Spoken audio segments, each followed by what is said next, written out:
merci jërë ngeen jëf. les grands. oh sam papa Doudou waa dégg nii. ah sam papa ngi nii waay ah sam papa. oh mon père. ah papa. kontaan naa waat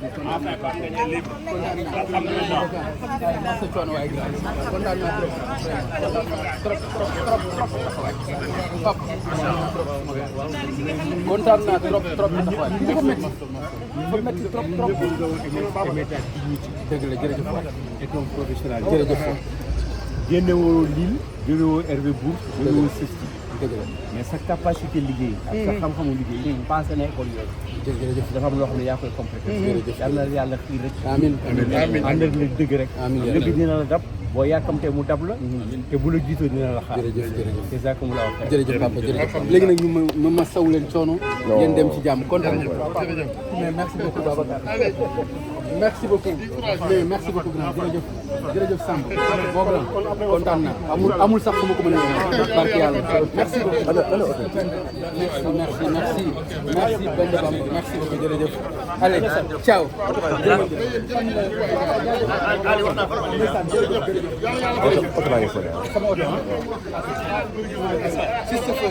mais merci beaucoup yow amaguñu chance gisee mais xam naa ne d'accord merci beaucoup jërëjëf d'accord merci d'accord merci jërëjëf waaw d'accord Chérif lépp yow la quoi yow moom jàmbaar lépp yow moom jàmbaar taxaw bu am solo quoi merci beaucoup vraiment jërëjëf léegi yow fan ngay def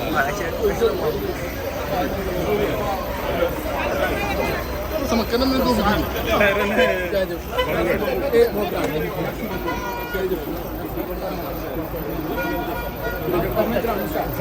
Sariou Sariou dëgg la kay jërëjëf merci jërëjëf kontaan naa merci mon frère inchallah jërëjëf wanu waajur nga am jërëjëf merci inchallah rabbi jërëjëf jërëjëf Abdou Gaal tuuti jërëjëf amiin amiin ñëw rek pour soutenir xam naa ko jërëjëf jàmbaar merci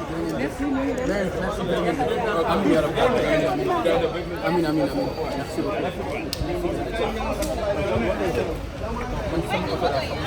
Saliou Faro bàyyi ne am na oto waaw man damay dem dafay dem télé ko waaw damay dem télé ko merci beaucoup d'accord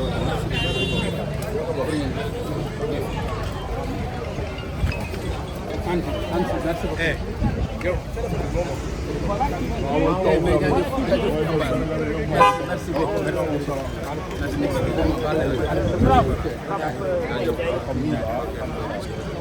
Donc, j'étais entraîné de voir les qualités qui portent en lui. Et vous, journalistes, vous pouvez témoigner ces qualités, de résilience, d'un sens élevé de sa profession.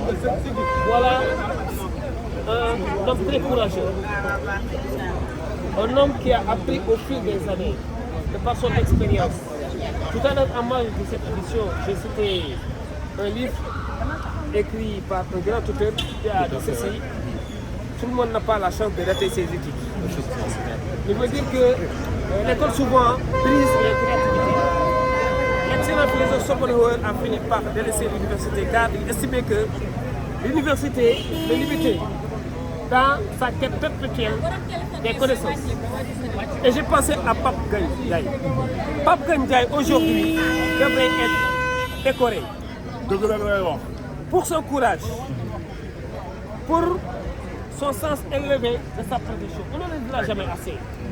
Mais pour sa pédagogie, voilà quelqu'un qui sait comment intervenir à travers la presse. Voilà quelqu'un qui n'a jamais eu à tenir des propos discourtoires. Tout à l'heure, je l'ai dit, Don Miguel disait que votre parole soit impeccable. Et bien, c'est à cause de ces paroles blessantes qu'il a plongé le monde dans une guerre meurtrière. Mais si une parole est blanche et qu'elle est prononcée, eh bien, des ondes positives vont capter cette parole. Et ça peut mettre le Sénégal dans un climat paisible. Mais à trop parler de mauvaises nouvelles, finalement, est-ce qu'on n'aura pas que de mauvaises nouvelles dans ce pays? merci maître ci wolof bi nañ koy mën a tënk lan lañ gën ci gàttal ñu ngi sant yàlla di gërëm suñu confrère maître El Hadj Diouf maître Baboucar Cissé avec maître El Hadj Oumar Youm, le ministre El Hadj Oumar Youm. L'excellent avocat, très courageux. Il était là depuis ce matin. Puisque je suis le plus jeune, le moins ancien, il est maintenant des suivre le procédure. Je suis aussi commissaire Goudiaby, lieutenant Faye, ainsi que l'adjudant pour le professionnalisme. Nous, état la fi nekkal nekkul fi X wala Y seen liggéey la ñuy def Joe les comprend. Le procureur aussi fait son travail, mais le procureur a un sens élevé du droit. Il sait ce qui est infraction, ce qui n'est pas une infraction. maa ngi gërëm aussi Pape Ngagne Ndiaye waa nit ku gore nit ku baax la liggéey. dafay ñibbi këram. dafay ñibbi këram incha allah bien sûr. lu ma lay wax nii du ma la wax du lu may wax en l'air dama ko gis tout à l'heure bi ma ko kutaayee il a été résilient dafa courageux dafa gëm yàlla ñu interroger bi ñu koy interroger ñu ne ko dañu toppee diffamation mu ne mais man kan laa diffamé parce que ki ñu diffamé yoon dafa ne yaa war a ñëw porte plainte xam nga bu njëkkoon dañu doon jël benn délit offense à personne exerçant tout ou partie des prérogatives de chef de l'État gis nañu loolu amul xam naa ñu rabattre vers division force nouvelle ak yeneen délit yoo xamante ni vraiment pour man des parce que élément constitutif ba léegi réunir Pape Ngagne nag dafa répondre si question yooyu yëpp kilifa yi ngi nii journaliste dëgg yi ngi nii journaliste boo xamante ni day def liggéeyam comme il le faut tooñul kenn waxul benn wax du ñaaw moom kay li mu def mooy dafa ne dafa am benn autorité politique en pleine campagne électorale mi ne ministre du autorité judiciaire ministre autorité politique mu ne man mi premier ministre voilà mon excellent confrère El Hadj Diouf que je vais en train ici de saluer de remercier par son courage et je vous ai invité tout à l'heure dans le moins ancien ils m'ont demandé de laisser un rapport alors doyen alors maître nuyu nañ la. kay naa leen kay taxawee fan ak feeñ merci alors maître audition bi ñu ngi ci mën a retenir tey ok.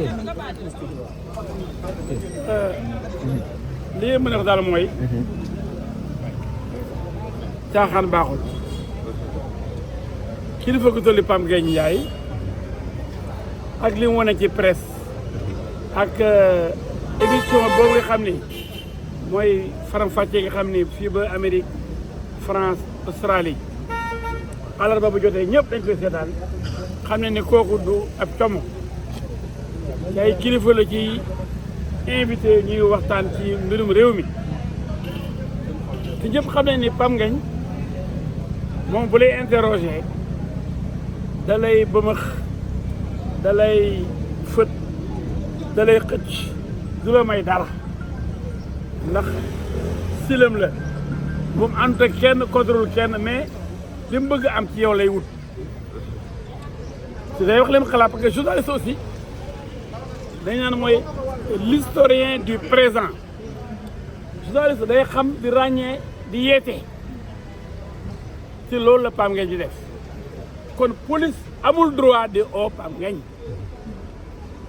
justice amul affaire rek Pape Ngagne lu dëgg rek du yàgg daanañ fi téye ba guddi wala garde à vue fanaanal teewaat mais affaire bi dafa ñàkk xorom ñàkk fayda ba nga xam ne muy boo nekk téye koo xam ne amul dara lu mu def ku deful dara rayoo sàccoo fenoo dóoroo police amul ci yow yoon jaayoo drogue violé woo defuloo dara loo xam ne yoon daf ko ay lu may sa liggéey bu rafet yéen ñi ci Sénégal li muy doxee laaj di tontu la nga def sa commentaire kon li ma leen yëg laa mooy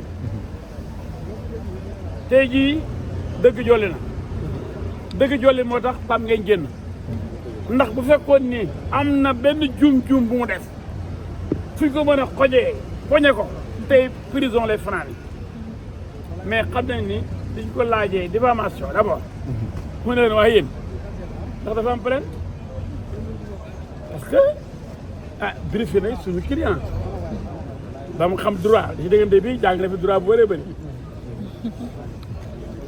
xala du dëgg